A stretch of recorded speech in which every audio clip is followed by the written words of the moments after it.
I mean, it's great to be able to say you played at Glastonbury, but playing at Glastonbury can mean doing a gig on the psychedelic trance stage at 2 a.m. for £100, which I have done. But it was just a great, you could get paid £100 and go to Glastonbury. I mean, I was like, okay, that's fine.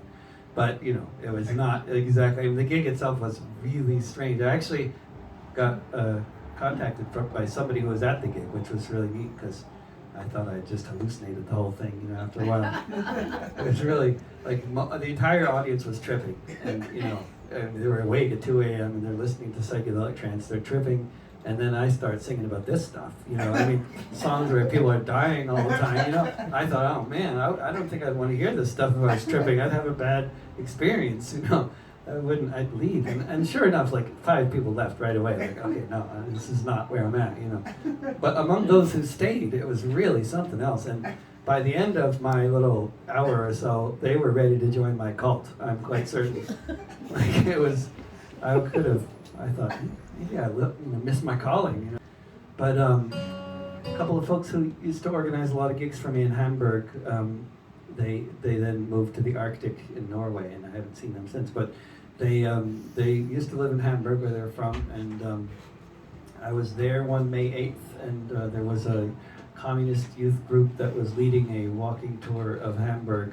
And it was a fascinating and really well done occasion, and during which I learned a lot more about one of these folks' grandmother and grandfather. And but this is a song about her grandmother, Katarina Jakob.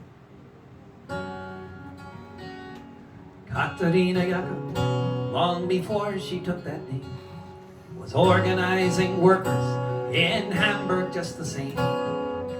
Organizing beneath the flag of deepest red, a new dawn of peace and freedom clearly shining ahead. Katarina Jakob first was sent to jail when the trappings of democracy all began to fail. She was frequently arrested, in and out of custody, while her first husband was in hiding from the Nazis. Katarina Jakob was acquitted of a crime, but the Gestapo had the last word. They weren't finished with her this time. She was sent to Ravensbrück, a killing hunger at her side. She heard of the execution, how her second husband died. For Katarina Jakob, the end was close at hand. She was on a death march with a ragged, starving band, marching through a forest being led by the SS. What would happen hours later seemed impossible to guess. When the sun rose the next morning, it was the 1st of May, and they all sang the Internationale.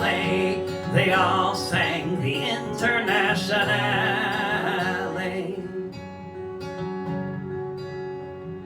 Katarina Jakob thought about her children and the friends and comrades taking care of them, not knowing yet if any of them survived, not knowing that soon she'd see her daughters both alive.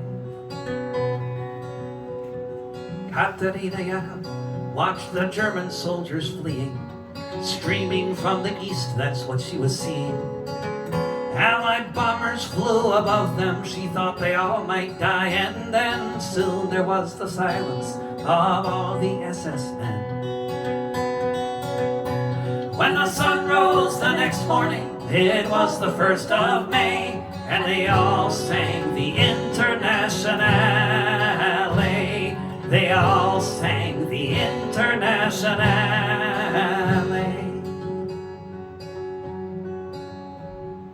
Katarina Jakob saw red flags flapping in the breeze above the Russian tanks, and she fell upon her knees. And so many different voices in so many different tongues sang the most beautiful song that could ever have been sung.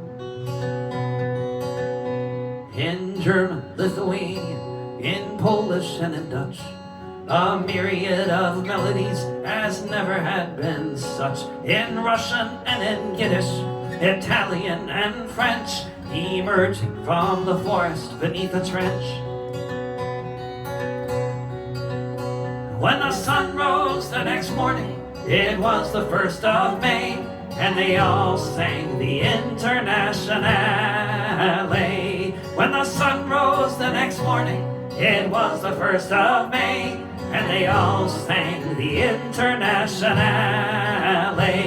They all sang the Internationale.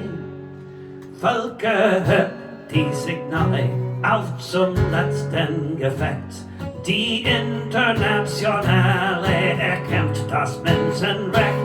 Völker, die Signale auf zum letzten Gefecht. Die Internationale erkämpft das Menschenrecht.